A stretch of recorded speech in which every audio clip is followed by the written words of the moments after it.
Great morning, dear students. Today we will be discussing future tense.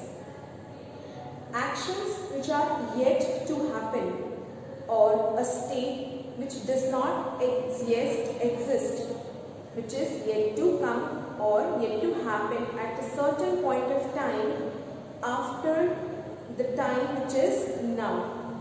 That represents our future tenses. Those actions are expressed with the help of future tenses. So let us discuss the first form of the future tense, that is simple future tense, and see what are the conditions where we are using simple future tense. The first one is an action which will take place in future. So what do you mean here? It refers to the action which is going to begin as well as end in the future time. Like, I will visit my grandmother in this weekend. So what is this? I am expressing an action which I am going to do in the future time.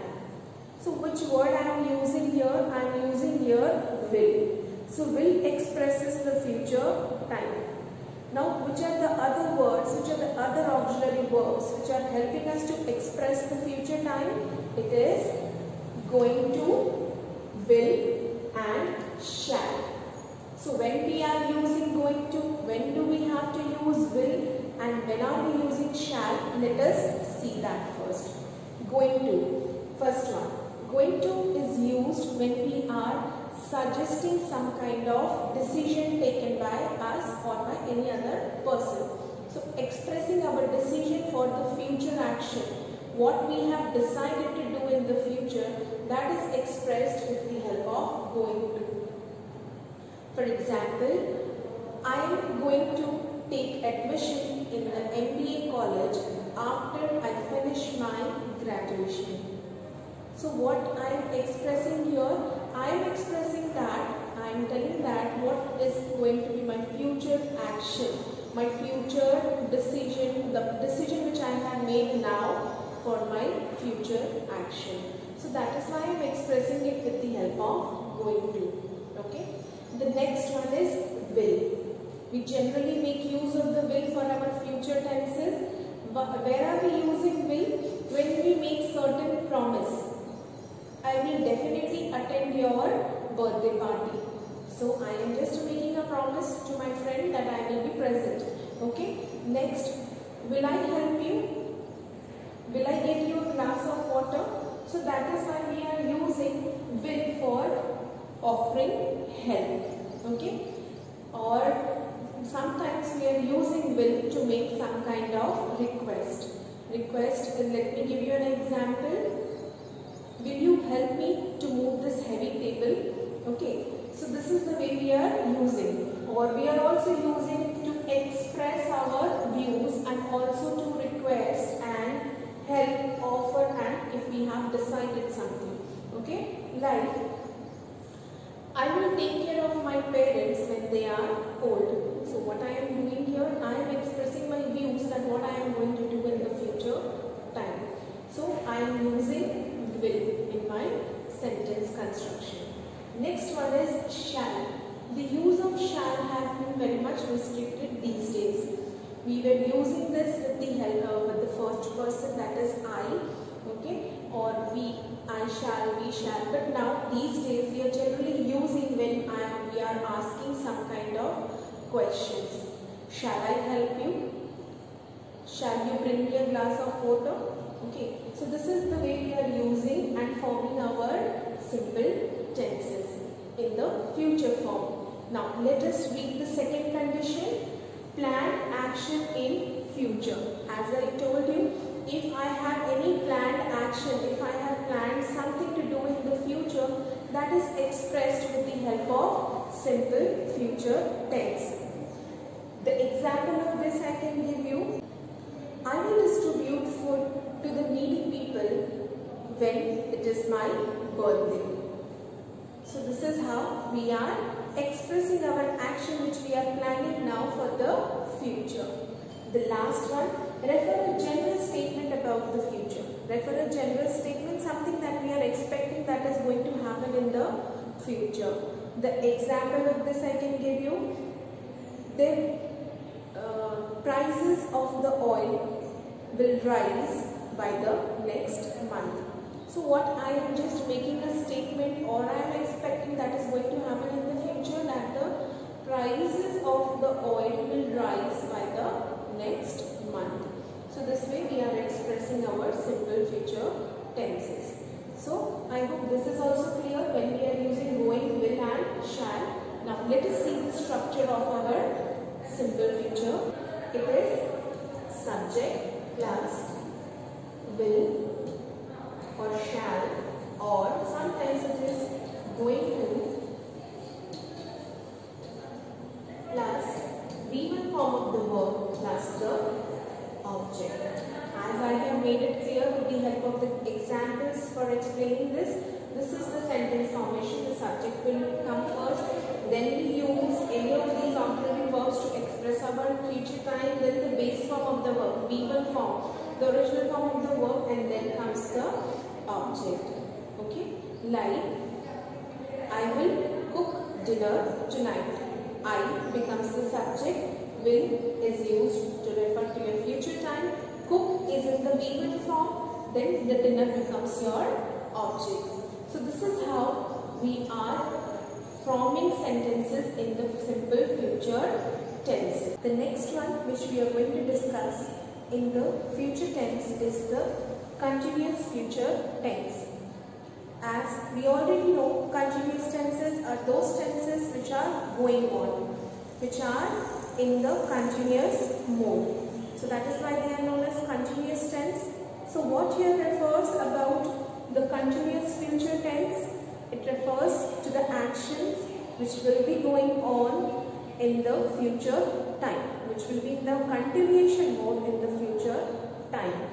An action that will be going on in future time, at some point of time in the future. Like example, I will be writing a letter to my mother this Sunday. So this Sunday, what will be my action that is going to be in the continuation mode, that is writing of the letter. Okay, so this is how we are expressing our continuous future action. So if I give you one more example, I will be attending English classes during my summer break. So what is the action that is going to take place, which will be in the continuation mode, will be going on through the summer break, that is of attending the classes. Now the next one here is a longer ongoing action interrupted by another shorter future action. So what is expressed through this condition? It expresses that some action that will be going on in the future, which is in the continuous mode and is interrupted by another shorter action in the future. Let me clear this with you an example. He will be studying when you reach home. So which are the two actions being talked about here? First one is of the studying, that is in the continuation mode, that it will be in the continuation mode in the future. That is why we are using ing. Then the next action, that shorter action here, is when you reach home. That is also going to take place in the future. So that is what is referred with the help of continuous future tenses. Like he will be preparing for his exams when his mother would come back from the holidays. So what is the future action? That is two future actions. One is the preparing of the exams, that will be on the continuous mode. The other future action, that is shorter one, is the coming of the mother back. Okay, so this is how we are expressing, or we are writing sentences in the future continuous mode. Now let us see the form of the sentence, the structure of the sentence in the future continuous. It is again subject plus will be plus V4 form of the verb, and then comes our object. Okay, this is how we are writing. We are using the base form of the auxiliary verb be to denote or to form our future continuous tenses. She will be studying whole night for her next exam. So this is how we are making our sentences. He will be attending his classes from this week. So if I write this, he will be attending his classes from next week. So what do you observe here? He is my subject. Will be, that refers to my future tense, and attending is the continuous form of the verb, and the rest, his classes from the next week, that is my object.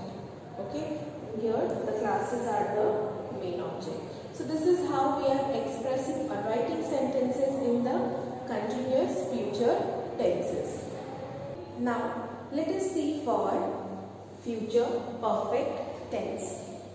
As we already know, perfect tense denotes the perfected action, that is completed action.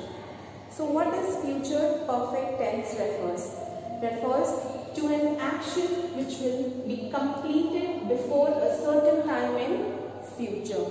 So what is being expressed here with the help of future perfect tenses? It is talking about those actions which are going to happen, going to start at a particular point in the future and will be over by a certain point of time in the future itself. So we are here referring to an action which will be beginning and ending. The estimated time of the completion of the action is being expressed with the help of future perfect tenses. Now let us see the structure of the sentence, the form of the sentence. What is the form of the sentence of future perfect tense? It is subject plus will have plus V3 form of the verb, and then comes your object. We have already known this. For perfect tenses we are using V3 form of the verb. Now let us understand with the help of this with an example. She will have finished her homework by 7 o'clock tomorrow evening.